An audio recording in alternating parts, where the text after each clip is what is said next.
Olá pessoal, estou aqui para gravar, depois de tanto tempo, mais um vídeo e a temática de hoje será sobre se Jesus é um plágio do imperador Augusto.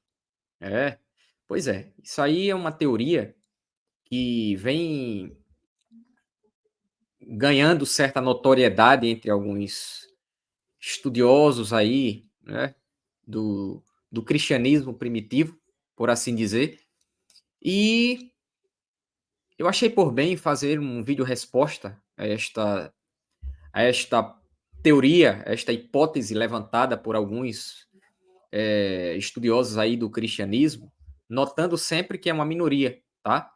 Isso aí não é crido pelos principais estudiosos do tema. Isso é uma minoria que geralmente usa de uma retórica, até certo ponto, conspiracionista, né, para sustentar a ideia de que o cristianismo seria uma invenção dos romanos, ou que, quando não uma invenção dos romanos, seria um plágio de outras culturas, e assim por diante. Então, a hipótese de que Jesus seria um plágio do imperador Augusto também vem ganhando certa notoriedade por alguns aí supostos estudiosos do cristianismo, né? Então, iremos analisar se esta hipótese ela faz sentido, e aí iremos trabalhar com algumas fontes aqui. Então, eu irei dividir a tela aqui, tá certo? Para que nós venhamos analisar de onde é que se extrai essa teoria, quais são os documentos, as fontes que essas pessoas utilizam para dar base a esta hipótese, que, ao meu ver, não passa de uma hipótese estapafúrdia, apesar de fato, a gente vai notar aqui que existem algumas semelhanças em relação aos títulos atribuídos ao imperador Augusto, e estes títulos também são atribuídos a Jesus, né, no Novo Testamento. Isso aí é notável, porém a gente não pode, a partir do argumento da semelhança, chegar à conclusão de que uma coisa é o plágio da outra, porque se fosse assim, eu teria que supor também que personagens da história que existiram de fato, que se manifestaram na história de alguma forma, também são plágios de outro. A gente poderia citar aqui, por exemplo, o caso de Hitler em relação a Napoleão. Só sobre Hitler e Napoleão a gente pode notar 4 semelhanças fundamentais. Os dois eram autoritários, né? Todos os dois tinham um sonho de conquistar, de algum modo, a Europa. 3, todos os dois foram ali derrotados para a Rússia, né? Eles perderam a guerra justamente para a Rússia. E quarto, esta derrota se deu justamente no contexto do inverno russo. Então, dessas 4 semelhanças, eu posso chegar a concluir que o quê? Que Hitler é um plágio de Napoleão? Pelo amor de Deus, né? Então, mas vamos analisar aqui os documentos, de onde é que eles tiram esta ideia de que o imperador, né, Augusto, seria um plágio, ou melhor, que Jesus, perdão, seria um plágio do imperador Augusto. De onde é que eles extraem essa informação? Então, vou dividir a tela aqui, colocar para vocês aí os documentos, e a gente vai fazer uma análise aí robusta deste conteúdo. Robusta entre aspas, né? Porque o vídeo se propõe, pessoal, a ser um pouco longo, né? Até porque a gente vai analisar as fontes. Mas até por uma necessidade, na verdade, né? Quando a gente trabalha com história, a gente tem que aqui trazer as fontes, tá? Então, estou aqui tentando abrir a tela.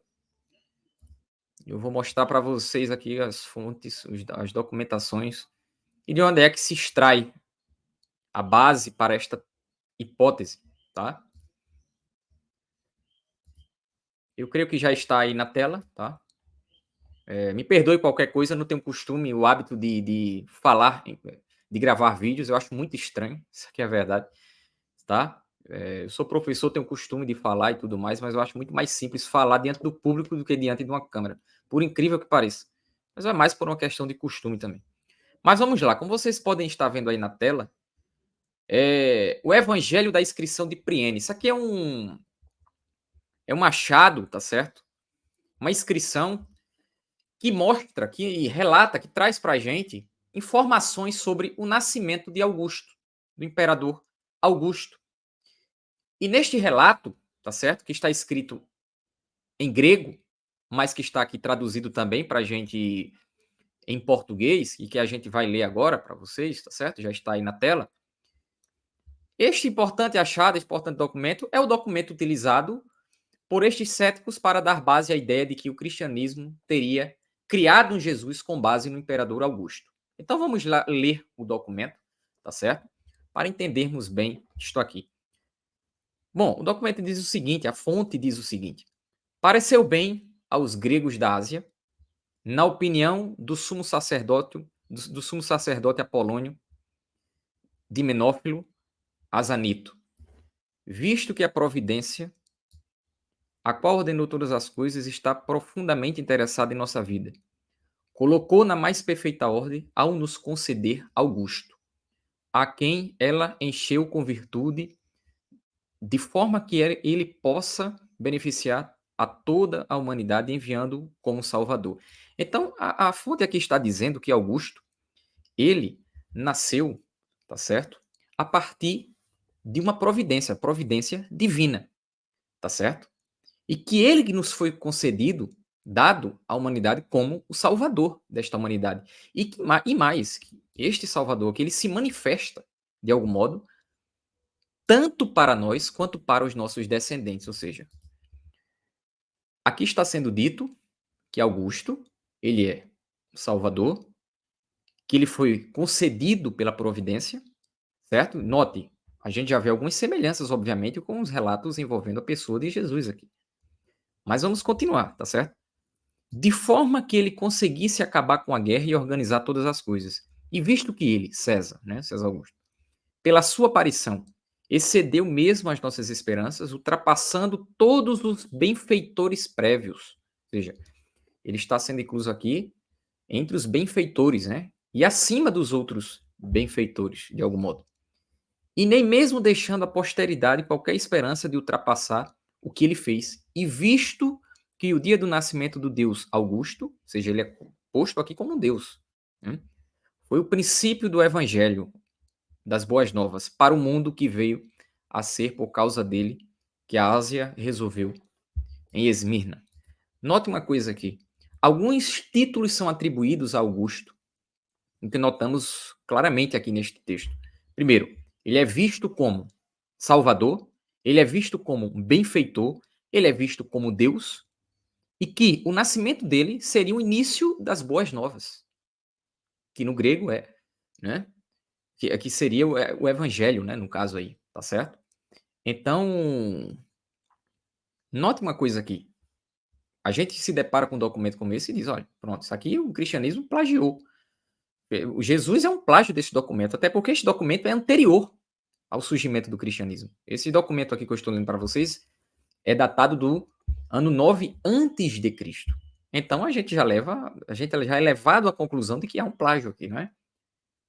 A grande questão, como é que a gente poderia responder a isto, né? E tem mais, uma coisa que eu esqueci aqui, é que outra coisa muito importante sobre este documento é que ele apresenta o nascimento do imperador Augusto como evangelho, como eu já falei, e usa diversos títulos divinos para o imperador e recomenda que o ano passe a ser contado a partir do nascimento do grande imperador. Outra coisa aqui é o calendário, né? Ou seja, que os anos passem a ser contados a partir do nascimento do imperador. Aí os conspiracionistas dizem, olha aí, ó, isso é uma referência ao calendário gregoriano. Os cristãos criaram esse calendário aí, né? Inspirando-se justamente nesta passagem aqui envolvendo Augusto, né? Ou seja, criaram Jesus com base em Augusto e que a partir do nascimento de Jesus a humanidade, os dias seriam contados a partir do nascimento de Jesus, como ocorre hoje, né? A gente segue o calendário aí gregoriano, né? Que divide a história aí antes e depois do nascimento de Cristo. Então eles chegam à conclusão de que isso é um plágio. Para a gente responder a isto, né? A gente precisa entender justamente o seguinte: geralmente quem usa esse argumento são pessoas que sustentam a ideia de que os primeiros judeus cristãos ali, eles plagiaram os romanos. Note, o primeiro questionamento que eu faço aqui é o seguinte: qual é a lógica por trás dessa argumentação? Qual seria a lógica de judeus, certo? Que definiam as outras culturas como culturas, de algum modo, abomináveis, ou seja, que definiam outros deuses, outras crenças como crenças abomináveis. Qual é a lógica desses judeus que definiam desta forma o culto a outros deuses, buscar criar uma religião, uma crença, com base nesses deuses que eles mesmos abominam. Né? Esse é o primeiro ponto que a gente precisa refletir. Não faz o menor sentido. Né? Então, esse é o primeiro ponto. Então, a ideia de que os judeus cristãos ali plagiaram o relato de Augusto não faz o menor sentido, porque a crença, existia dois aspectos fundamentais que, de algum modo, separavam os judeus dos romanos. Primeiro, o aspecto religioso, certo? Porque a gente nota no judaísmo, de algum modo, pelo menos quando a gente está lendo a Bíblia, um aspecto muito exclusivista, ou seja, os judeus ali, eles devem adoração ao único Deus, né? A Jeová e tudo mais, ao Deus que se manifesta ali. E a adoração a qualquer outro Deus, a busca por novos deuses é completamente condenada nas Escrituras, certo? Aí eu digo, não, os judeus buscaram plagiar, tá certo? De algum modo, a cultura dos romanos, que eles mesmos abominavam. Para mim isso não faz o menor sentido, tá? Esse é o primeiro ponto. Mas note, tem gente que diz, não é bem que os judeus plagiaram os romanos. Os romanos é que criaram essa nova religião, o cristianismo. O cristianismo seria uma criação romana, né? Já já eu vou entrar nessa questão aí para buscar refutar isso aí também. Mas vamos, veja. A gente deve entender Jesus dentro do contexto do próprio judaísmo onde ele surgiu, tá?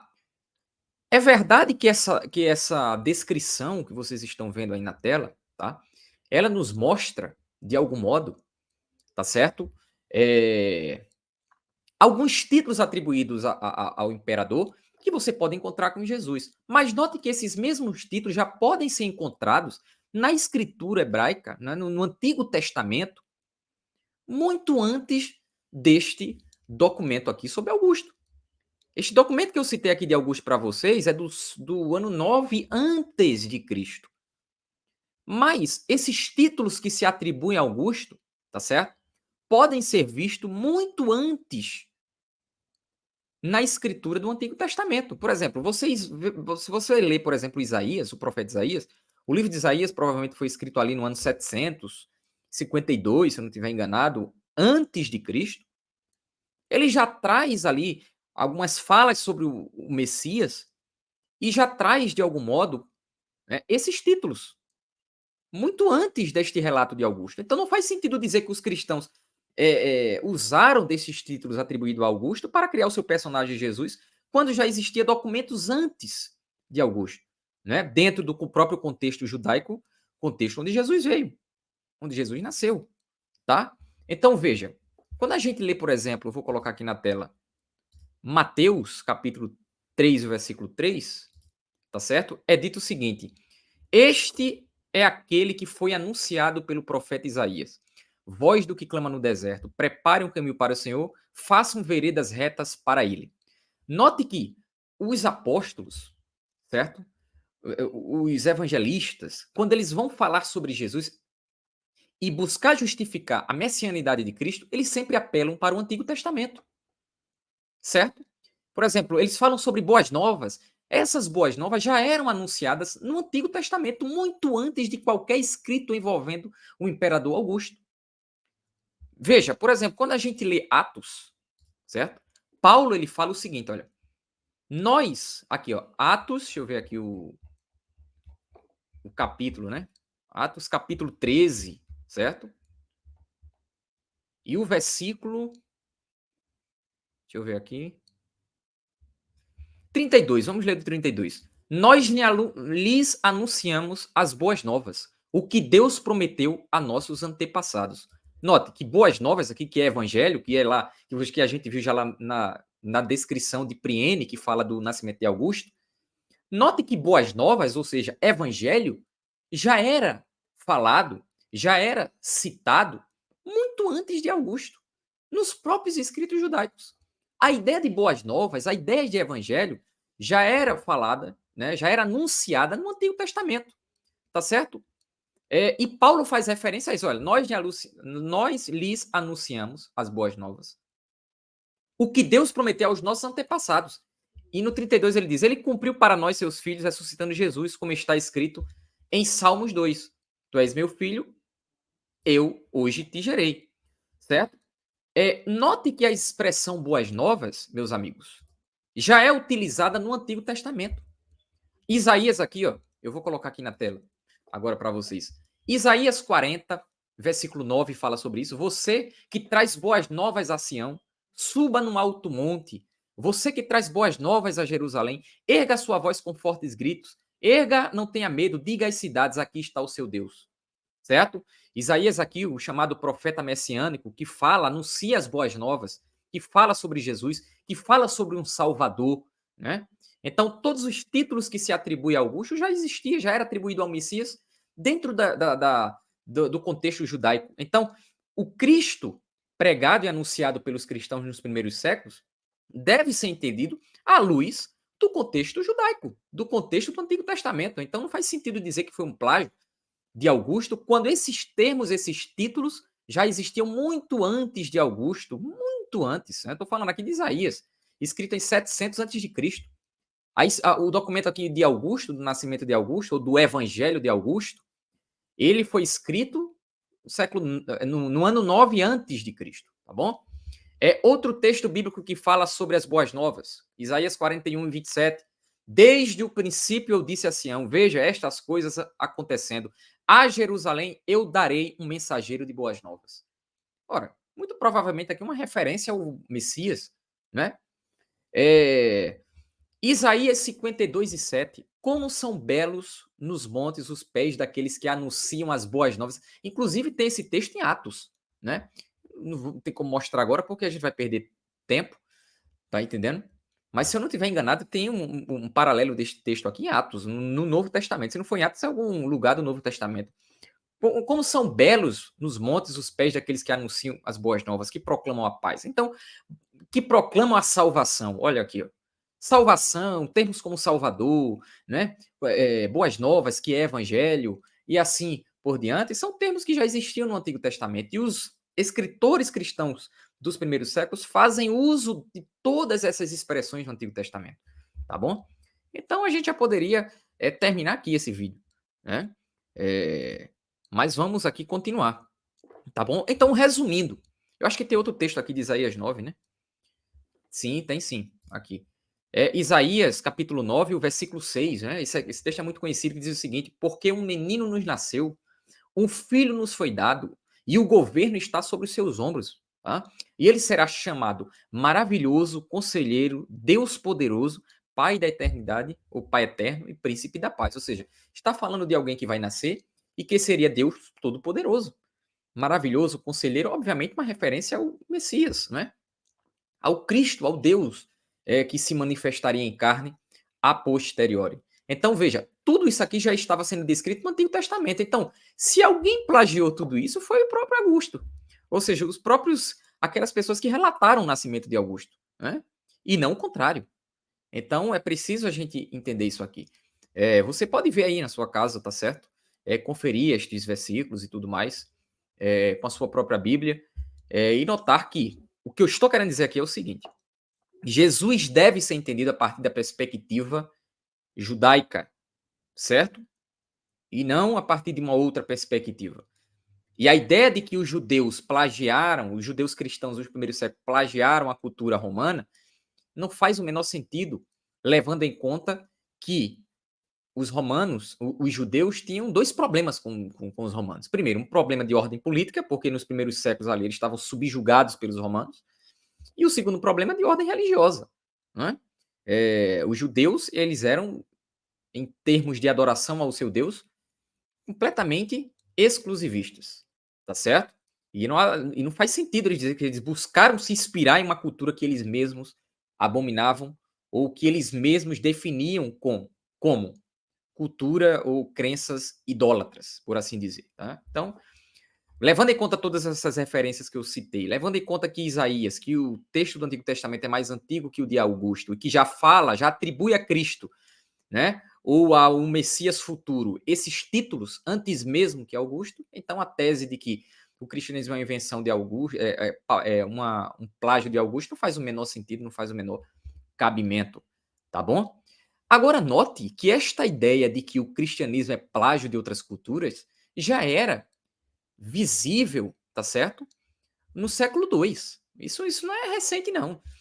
Por exemplo, tem um diálogo, tá certo? Uma obra que é um diálogo entre Justino de Roma, que é um dos primeiros apologetas da história da igreja, né? Onde ele está lá discutindo e debatendo com Trifão, que era um judeu, né? E ele vai dizer aqui, ó, no capítulo 69 desta obra, ele vai relatar, eu não vou ler tudo isso não, tá? Muito grande aqui, mas quem quiser aí pausar e dar um print aí e ler com calma depois, fique à vontade. Mas aqui ele está relatando, né? Aqui é o próprio Justino falando, né? Justino aqui ele está reconhecendo de fato que existe sim semelhanças entre Cristo e algumas narrativas pagãs, né? Mas note nestas partes aqui que eu sublinhei, que está em amarelo aqui, se tiver muito pequeno, vocês podem dar um zoom aqui. Deixa eu ver se eu aumento mais, tá? Pronto, eu acho que agora ficou melhor. Nesta parte aqui, Justino reconhece que há de fato semelhanças entre Cristo e alguns relatos pagãos, tá certo? Envolvendo, por exemplo, Dionísio, filho de Zeus, por exemplo, certo? O que foi concebido ali, né? Depois ressuscitou e subiu aos céus. Então, existem algumas semelhanças relatadas aqui por Justino na cultura grega, por exemplo, e outras narrativas pagãs e tudo mais. Ele não descarta, veja que Justino não descarta as semelhanças, porém, ele diz o seguinte, que estas semelhanças não significa dizer que o cristianismo se plagiou, é que o cristianismo plagiou essas culturas, né? Veja que a conclusão dele aqui, ó, nessa parte que eu sublinhei, é o seguinte: tudo isso não é igualmente um arremedo da escritura. Aí na outra parte ele diz: não direi que também nisso o diabo quer imitar as profecias de Cristo? Então ele está dizendo o seguinte aqui, ó, que tudo isso, essas narrativas pagãs, são imitações de Satanás, ou seja, do diabo, na visão de Justino, né? Como enganador que ele é, certo? Teria copiado a escritura e não o contrário, ou seja, ele está dizendo que a escritura do Antigo Testamento, que já falava, que anunciava Cristo, tá certo? Foi copiada por estas narrativas pagãs, né? Que ele descreve aí no contexto, envolvendo Zeus, Dionísio e assim por diante, e não o contrário, tá certo? Então, esta ideia de plágio, de que o cristianismo é um plágio, você já pode notar aqui no século II, no diálogo entre Justino e Trifão, e o Justino, já como um dos primeiros apologetas da história da igreja, já refuta isso aqui, dizendo o seguinte: olha, se tem alguém que plagiou, foi justamente os pagãos, né? A partir do engano de Satanás, ou seja, o diabo querendo imitar as profecias de Cristo. É o que ele vai dizer aqui, que você pode ler aí com calma, tá certo? E vai ver que é assim, como eu estou dizendo. O documento aí está na tela, você pode conferir, tá bom? Agora note que esta teoria, tá certo? Como é que eu posso dizer? Ela é defendida por muitas pessoas que sustentam, por exemplo, que Jesus é uma criação romana. Tem uns que dizem, como eu já falei para vocês, que sustentam que os judeus cristãos plagiaram os romanos. Já outros dizem, não é que eles plagiaram, mas o próprio cristianismo em si e Jesus Cristo é uma invenção dos romanos, tá certo? Para dar base a, a ideia de um Jesus de amor, que estaria ali no contexto judaico dos judeus, né? E os romanos criaram esse Jesus de amor para apaziguar os judeus, né? Que estava ali em um contexto de revolta, de rebelião contra os romanos, contra a autoridade de Roma. E os romanos vão lá, criam essa religião criam Jesus, criam um Deus chamado Jesus para que prega o amor, que prega o respeito ao inimigo e tudo mais, como uma forma de apaziguar os ânimos.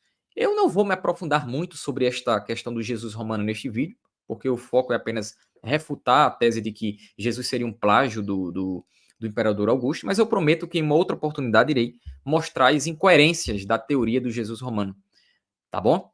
E para a gente finalizar, outra coisa que a gente viu aqui na inscrição de Priene sobre o Evangelho de Augusto, né, é que é dito, por exemplo, que este suposto nascimento de Augusto, né, ele deveria ser a base, o acontecimento que iria ali marcar a contagem dos anos, né, ou seja, deveria se fazer ali um calendário novo, né, e a partir do nascimento de Augusto, certo, os anos deveriam ser contados. Aí alguns conspiracionistas: "Olha aí, ó, tá vendo?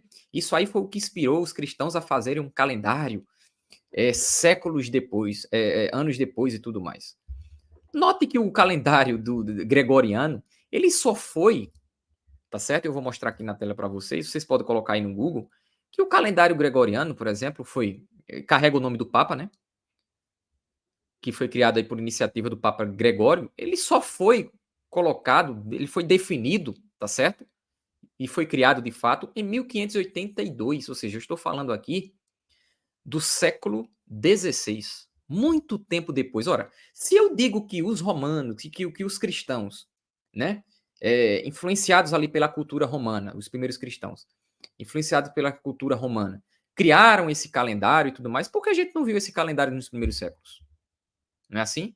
O que a gente vê aqui é que, que esse calendário, o calendário gregoriano, só foi estabelecido no século XVI. Porque todo esse tempo, ou seja, o Império Romano nem existia mais, na verdade. Percebe? Então, isso não faz sentido falar que os judeus se inspiraram na cultura romana para criar isso. Né? O calendário gregoriano só foi criado muito tempo depois que o Império Romano deixou de existir, principalmente o Império do Ocidente, né? Que caiu ali no século V. Tá bom? Então, não faz o menor sentido. É outra ideia, é outra relação completamente estapafúrdia. Então, a gente precisa ter muito cuidado, meus amigos. Tá? E aqui eu tiro o compartilhamento de tela, tá bom? A gente precisa ter muito cuidado com estas comparações que se fazem, né? Que fazem por aí. Né? Ah, porque Jesus é um plágio. Ah, porque isso? Olha aqui a semelhança. Olha aqui, ó. Aqui é dito que ele é Salvador. Jesus também é Salvador. Logo, é um plágio do. Pelo amor de Deus, né? Pelo amor de Deus. Como eu disse, Jesus deve ser entendido dentro do contexto em que ele nasceu, tá? Dentro do contexto judaico, tá certo? E todas as vezes que os apóstolos buscam fundamentar a tese de que Jesus é o Messias, eles sempre vão usar como argumento o Antigo Testamento. Como mostramos aqui, os textos que falam de boas novas já no Antigo Testamento, os textos que falam que Jesus é Deus forte, que o Messias é Deus forte, conselheiro, Pai da eternidade, príncipe da paz, todos esses títulos que se atribuem a Augusto, a gente já via no Antigo Testamento muito antes de Augusto, ok? Então, eu acho que deu para entender bem aí, vão me perdoando qualquer coisa, não tenho o costume, o hábito de gravar vídeos, mas é isso. Deus abençoe a todos e até um próximo vídeo, se Deus quiser.